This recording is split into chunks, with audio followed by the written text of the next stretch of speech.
وہ اس بات کو لے کر مشکل میں پڑ گیا۔ آخر اس نے حضرت مریم سے کہا کہ میرے دل میں ایک بات آئی ہے،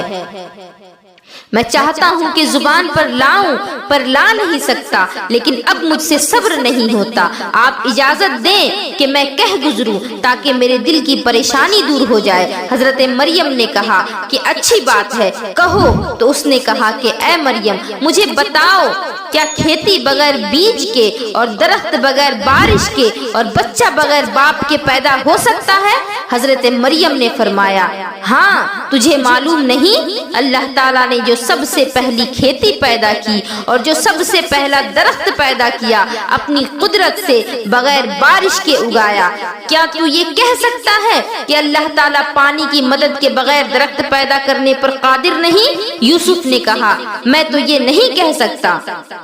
بے شک میں اس کا قائل ہوں کہ اللہ رب العزت ہر شایان شان شے پر قادر ہے،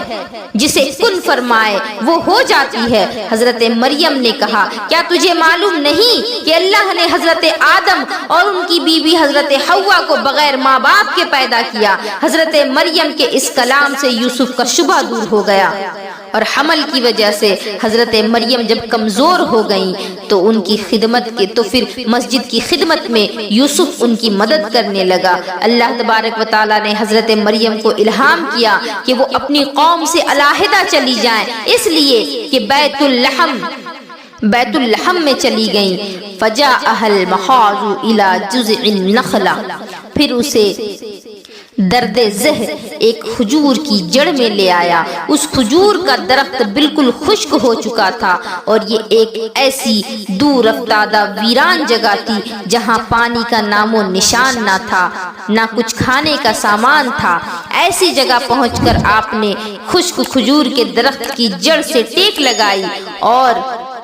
شرمندگی کے خیال سے فرمایا کہ ہائے، کسی طرح میں اس سے پہلے مر گئی ہوتی اور بھولی بسری ہو جاتی۔ ایسے وقت میں خدا تعالیٰ نے حضرت مریم کی مدد فرمائی تو جبریل نے وادی کے نشیب سے آواز دی، اللہ تحزنی قد جعل ربکی تحتک سریجا، کہ تیرے رب نے تیرے نیچے نہر جاری فرما دی۔ حضرت ابن عباس رضی اللہ تعالیٰ عنہ فرماتے ہیں کہ عیسیٰ علیہ السلام پیدا ہوئے تو آپ نے اپنی ایڑی زمین پر ماری تو آب شیریں کا چشمہ یعنی میٹھے پانی کا چشمہ جاری ہو گیا۔ یہ تو پینے کا انتظام فرما دیا اللہ نے، اور کھانے کے لیے فرمایا، حزی الیکی بجذع النخلہ تساقط علیکی رطبا جنیجا، کہ کھجور کی جڑ کو پکڑ اور اپنی طرف ہلا، تجھ پر تازہ اور پکی کھجوریں گریں گی۔ آپ غور کریں کہ وہ خشک کھجور کی درخت تھی اور اس میں سے حضرت مریم کے لیے تازہ کھجوریں گری۔ فکلی وشربی وقری عینا، تو پھر تو کھا اور پی اور اپنی آنکھ ٹھنڈی رکھ،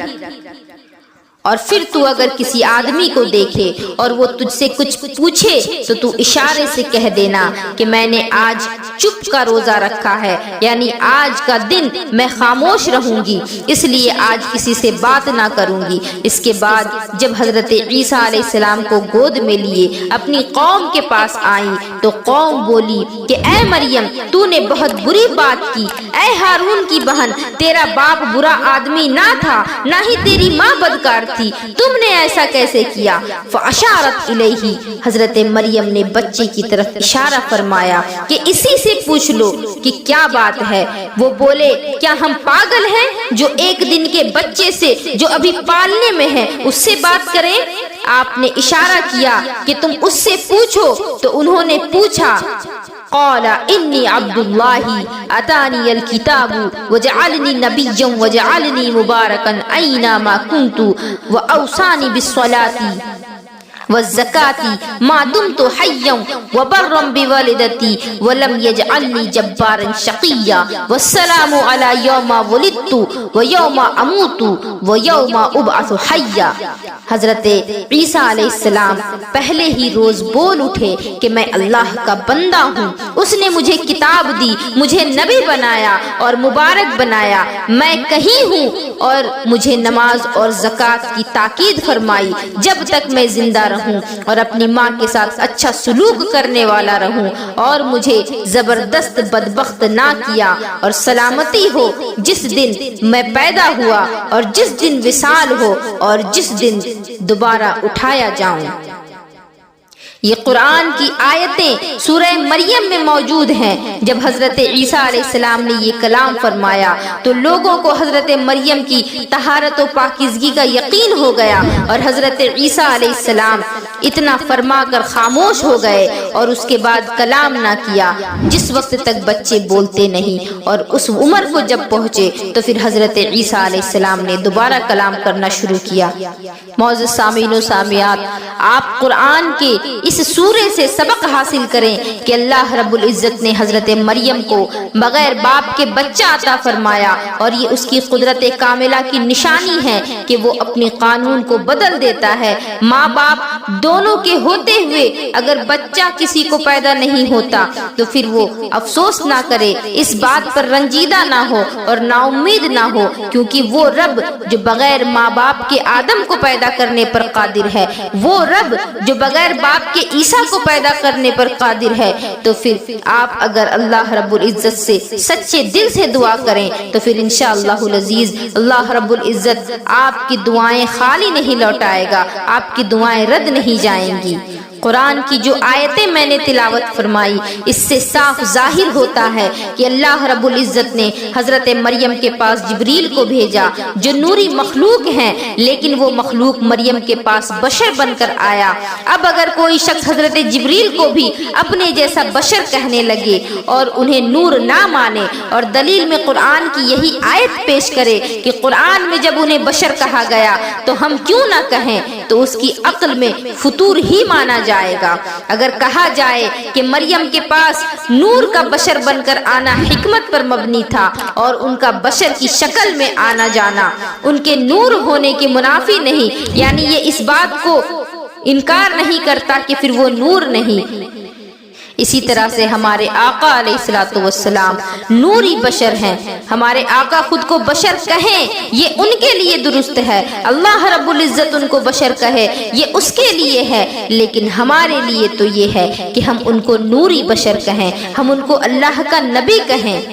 ہمارے بزرگوں نے کہا ہے کہ اگر ایک عورت سنور جائے گی، ایک عورت سدھر جائے گی اور ایک عورت دین کی تعلیم حاصل کر لے گی تو پھر وہ پورے معاشرے کو سدھارنے کے لیے کافی ہے، وہ پورے معاشرے کی تشکیل کر سکتی ہے، کیونکہ ایک عورت جب وہ اپنے گھر کا ماحول درست کرے گی تو پھر اس کے ذریعے سے، اس کے گھر والوں کے ذریعے سے اگل بگل کا ماحول بھی درست ہوگا، اور اس طرح سے ایک پورا معاشرہ جو ہے وہ اسلامی طور طریقے میں ڈھل جائے گا۔ اسی وجہ سے آج کا بیان خصوصی طور پر خواتین کے لیے ہے کہ خواتین اس پر عمل کریں اور اپنے آپ اپنے اندر عمل کا جذبہ پیدا کریں، اور جو ہماری اسلام کی خواتین، جو مقدس خواتین گزر چکی، ان کے نقش قدم پر چلنے کی کوشش کریں۔